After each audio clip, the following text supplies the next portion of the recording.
Okay, hello everyone. Very, very happy to be here and yeah, giving this presentation. Some more honor of our friend Adler Hiley.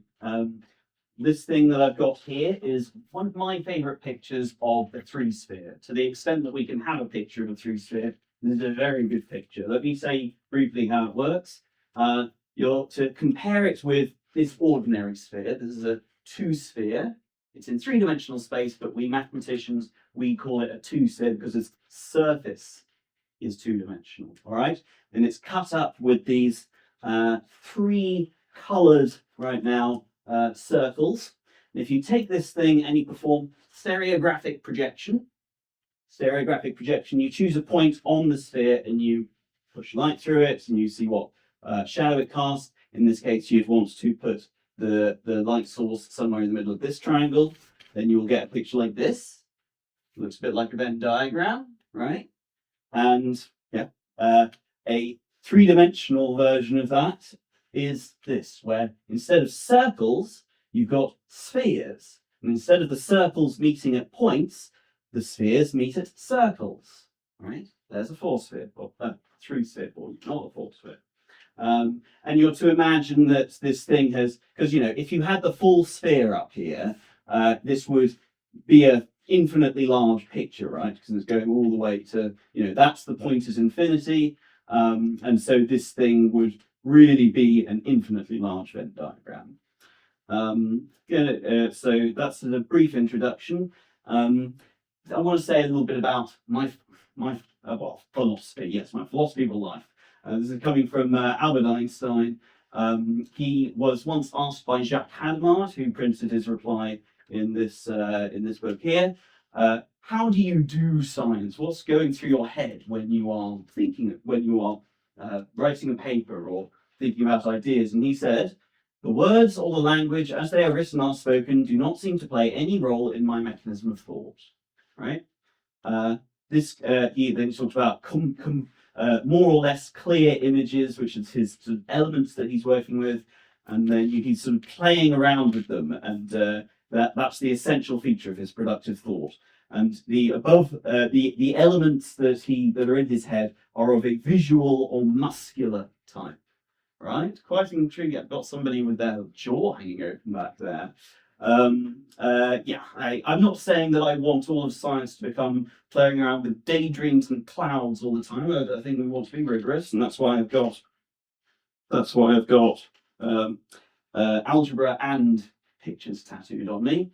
But pictures are underemphasized, and I also think that you get a bit more job security if you get good with pictures, because AI isn't quite so good with pictures as it is with words, at least for now.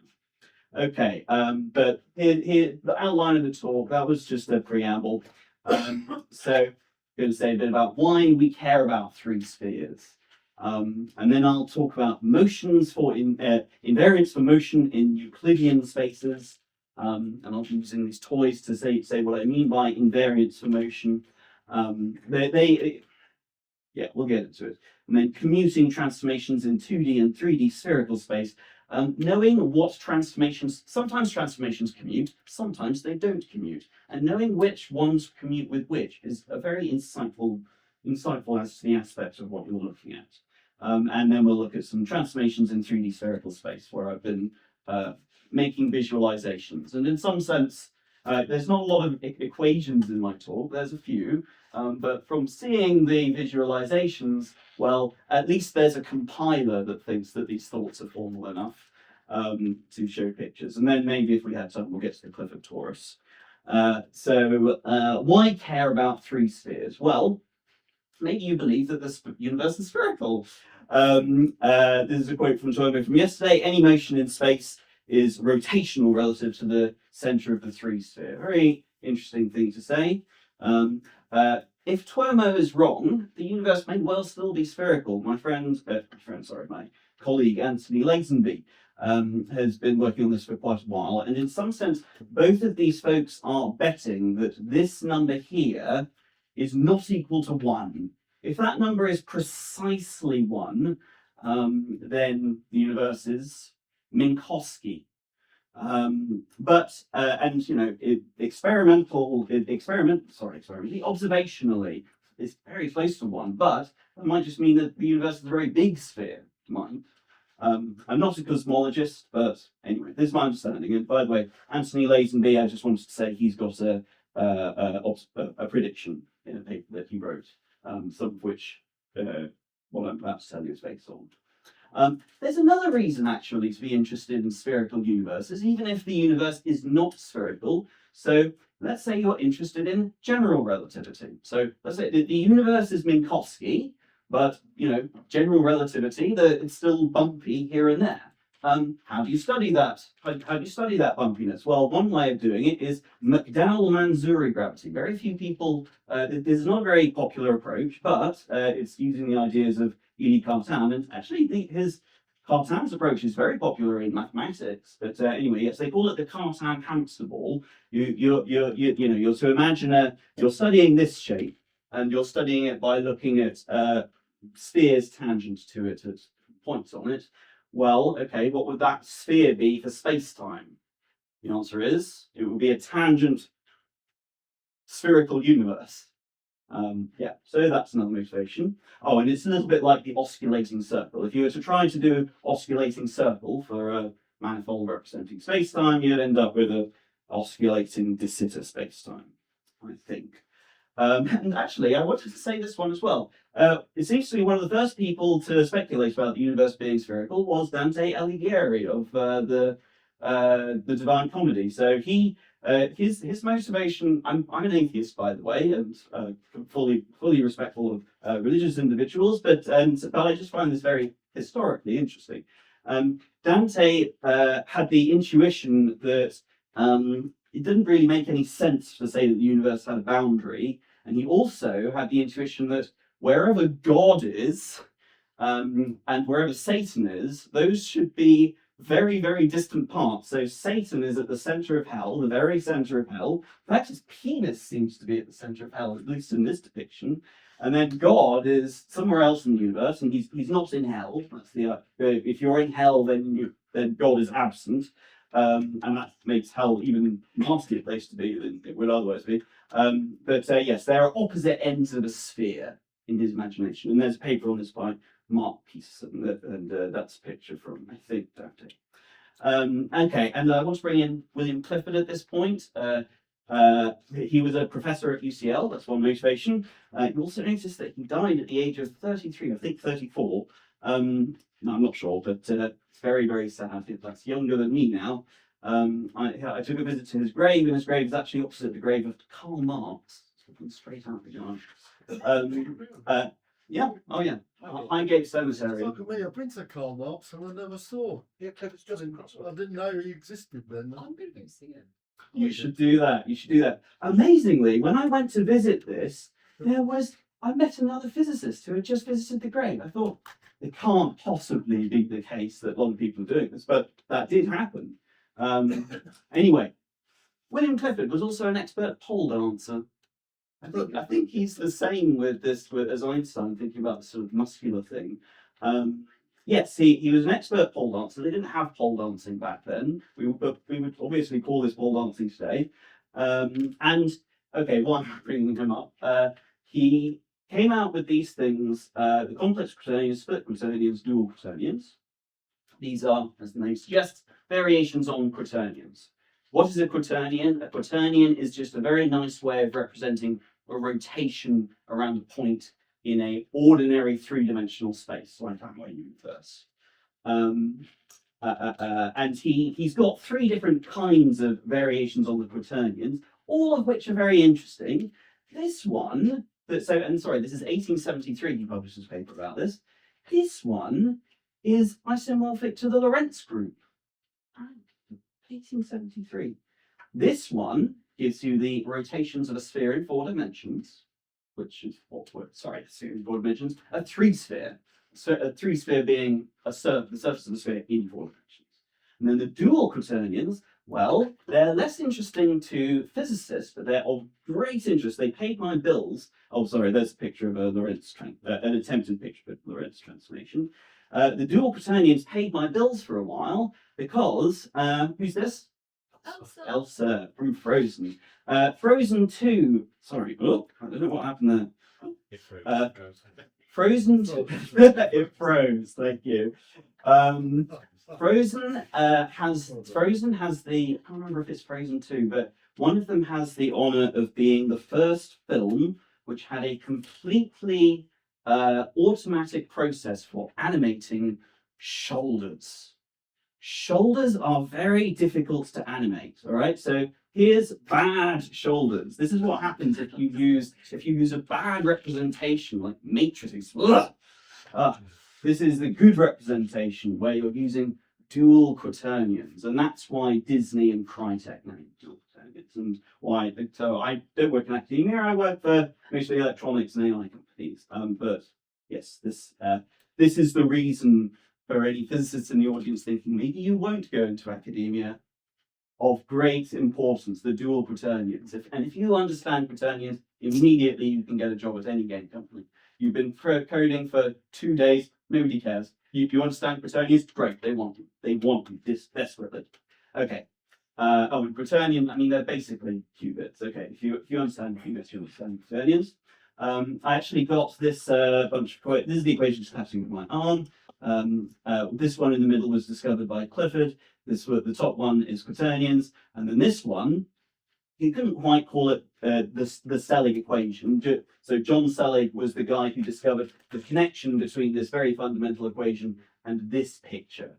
And I actually showed it to John Selig, and he cringed horribly when he saw it. He thinks it's mortifying.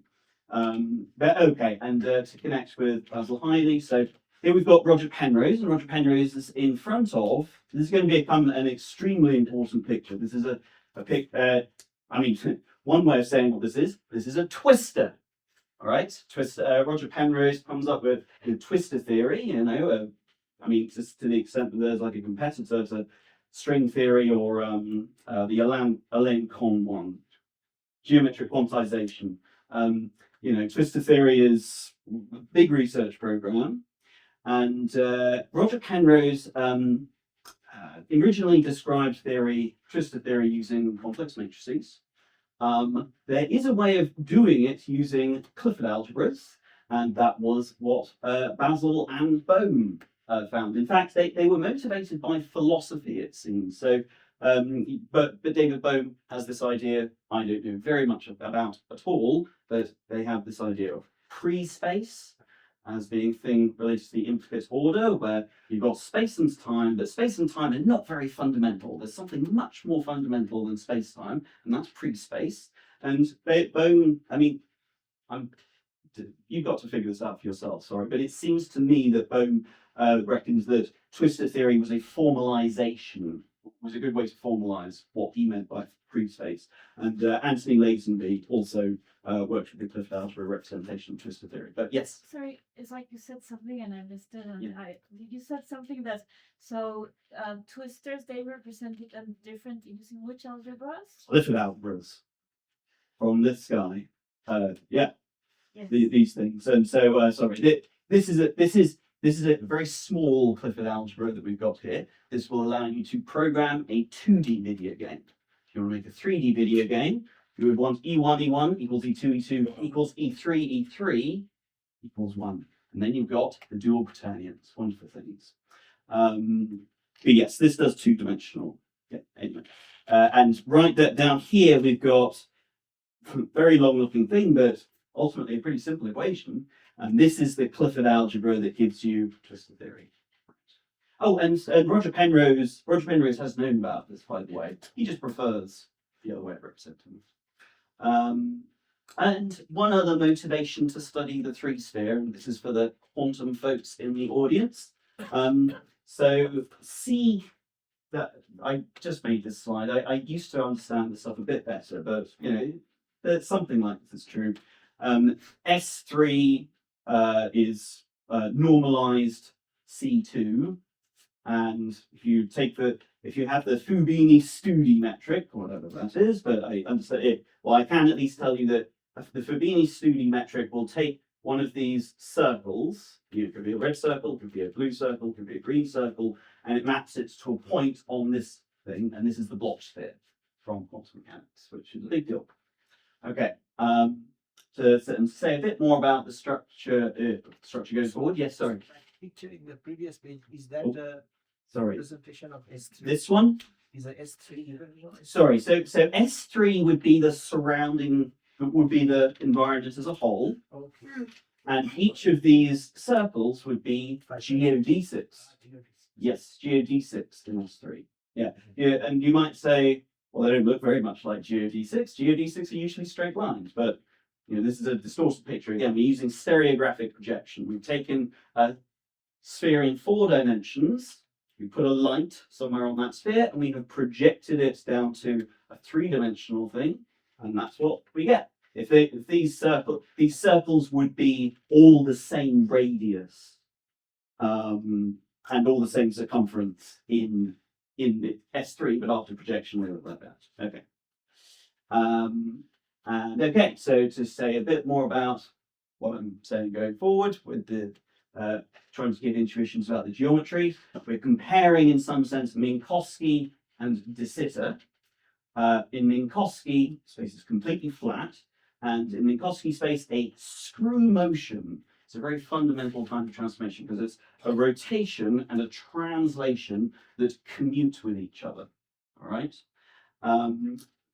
Yeah, that's specific to Minkowski space of three spatial dimensions. If space is not Minkowski, if it is instead, I don't want to say de Sitter space, because de Sitter, as I understand it, just means the cosmological constant is positive. The cosmological constant could be positive, but we still have Minkowski space. But anyway, so I should just have said spherical space there, really. But anyway, if space is spherical, then instead of screw motions, you actually have these things called double rotations. And I've used this picture. This is Roger Penrose's picture again. And it looks very much like, it's basically the same picture on the slide, but you'll notice that there's little arrows going along these lines. And double rotation is a transformation that takes you along those lines. All right, that particular set of lines. And where a screw motion preserves a family of cylinders, a double rotation preserves a family of tori. And again, these are all things that are in Clifford stuff. So dual quaternions is what you'd have if space is Minkowski. The split quaternions are what you have if space is stereoid. And the name comes from the fact that you're tensoring the quaternions with the split numbers, or you're tensoring them with the dual numbers. And if you don't understand what that means, don't worry about it.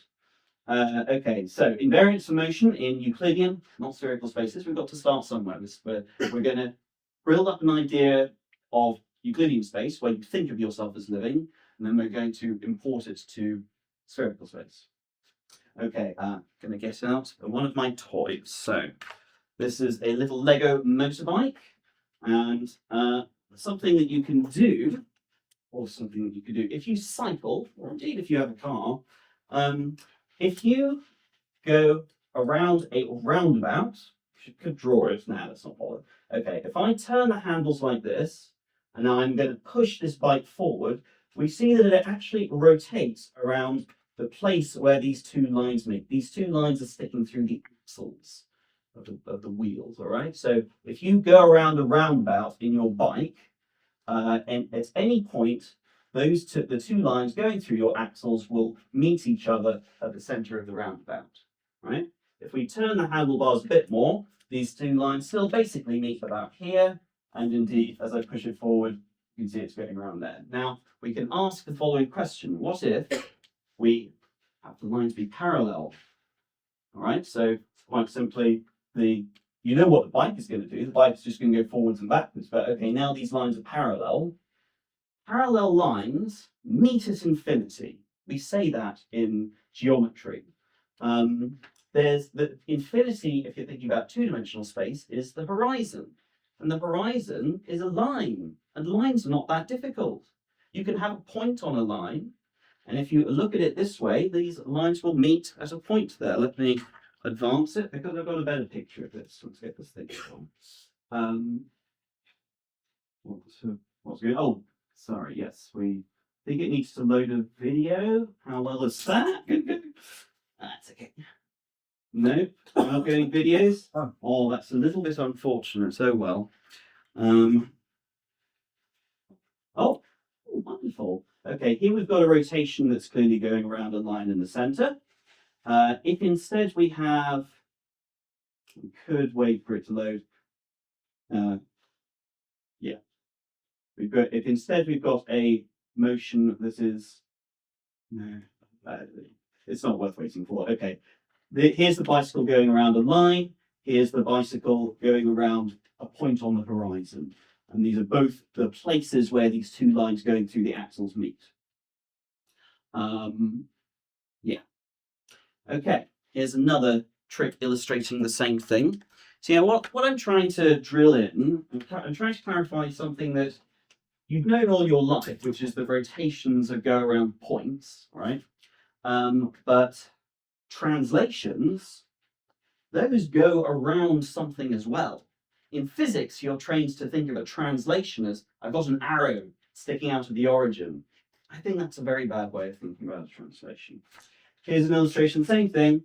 Random pattern of dots, and I promise that they're random. People do sometimes get suspicious. This is the same random pattern of dots on a transparency, and if I hold it, if I lay them on top of each other very carefully, there's the same pattern again. It's not a pattern, it's random. And now I'm going to perform a perturbation, and we see circles. Hopefully you can just about see those. I think if you want to see it close up, do let me know. No matter how I perturb it, you always get circles somewhere around some point. If I now, I'm going to do a side to side motion. Oh. And the circles go up and down. And if I start the circles out up here, and I do a rocking motion, I can send the circles through the top, and they come out on the bottom. Go down to the bottom, they come out on the top. So what's going on is something like the following. We have in this case the difference that you see is a rotational motion. I sort of straighten out these circles, right? So they're getting straighter, and then they go from something like this to something like this, all right? And then the point comes in from the other side. And somewhere in between here, in at least one point, exactly one point, you will get, instead of being a rotation, it is a translation. You can ask, well, what happens to the centers at that instant where it was briefly a translation instead of a rotation? And the answer is the point was infinitely far away. So a rotation is a translation is a rotation around a point that's infinitely far away. All right, and we're going to we're not thinking about Euclidean space, we want to think about spherical space, right? That is, we don't want to think about, I still don't want to say Minkowski versus de Sitter, but anyway. All right. Notice that we had this bicycle, and I was talking about, oh, these lines meeting at some point on the horizon. Well, the Earth is actually a sphere, right? So these lines really, if they were geodesics on the sphere, like flight paths, then they would meet somewhere. Yeah, so because the Earth's geometry is not flat, the Earth's geometry is such that they do actually meet in an actual place that you could actually go to. You can't go to the horizon, but you can go to there. In fact, any flight path, I don't know if you've ever thought about this, always goes around some point. All right. If you were to fly along the exact equator, you would that point would be the North Pole. I calculated that if you flew from Nairobi to Madrid, the points that you are rotating around would be Shanghai, and then on the opposite side of the Earth, you've got Buenos Aires. So Nairobi to Madrid is rotating around Shanghai, Buenos Aires. Okay, so this is the rotation axis. It's pretty simple, right? It's just lines and planes, and the planes cut it. The plane cuts the Earth in a flight path. If you go on that flight path, you're going around the line. Yeah, and to be formal about it, we've got this word orthogonal. The equator is orthogonal to the poles. You could say that the equatorial plane is orthogonal to the axis line. Well, that would be true, but why have the mouthful? Why it's perfectly reasonable to say the equator is orthogonal to these 2 points. Slightly strange, but that's the nature of the geometry. Okay, and now we get into something that's more like what theoretical physicists spend their time looking at directly. A rotation around the North Pole and a reflection in the equator. I know you don't usually think about reflections in the equator, but there's one. We're reflecting in the equator. A rotation around the North Pole and a reflection in the equator commute. All right? A reflection in the equator would not commute with a rotation around this point. And a rotation around around the North Pole would not commute with a line going like a reflection in a line going like this. You reflect, then you rotate. You rotate, then you reflect, and you get the same thing. They commute. It's a big deal. Big deal, for example, because of Heisenberg, right? So some operators commute, some don't commute. Here we've got apparently a phrasing of the Heisenberg uncertainty principle. I don't like constants, by the way. I think units should just be things such that things look like one. So there's no h bar here. Sure, you can put an h bar here if you want to change your units. What this statement is saying is that QP and PQ do not commute. And if they did commute, then life would be easier. How much time do I have left? Well, Minus 5 5 minutes. seconds or No, a few minutes. few minutes? Okay, fine. All right. Let me give you another example of the interesting commutation. So check out this illusion. So you've got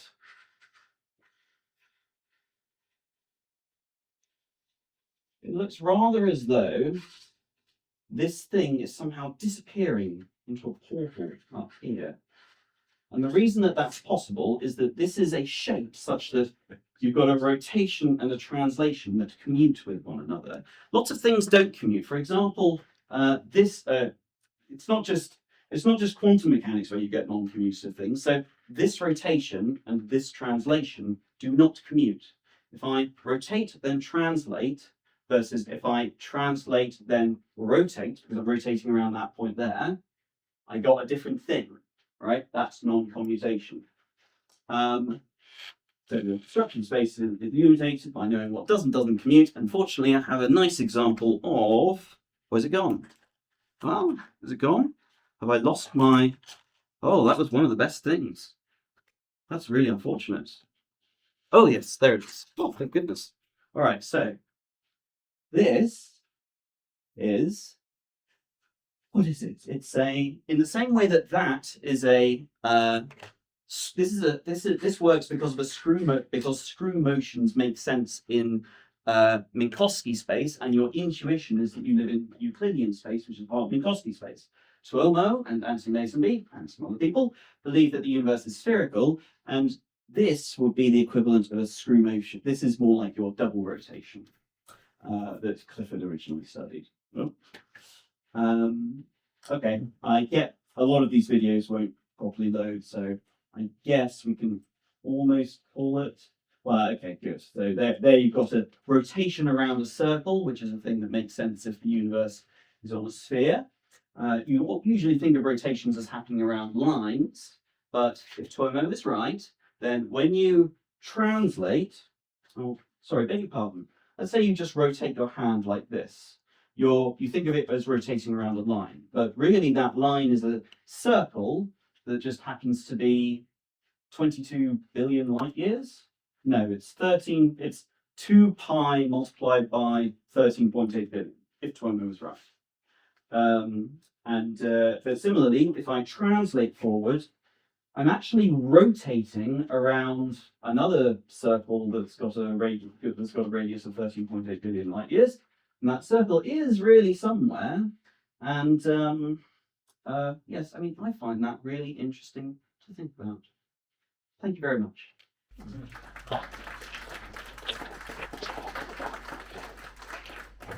All right. So, some questions? And maybe tell me what is that answer. Anybody? I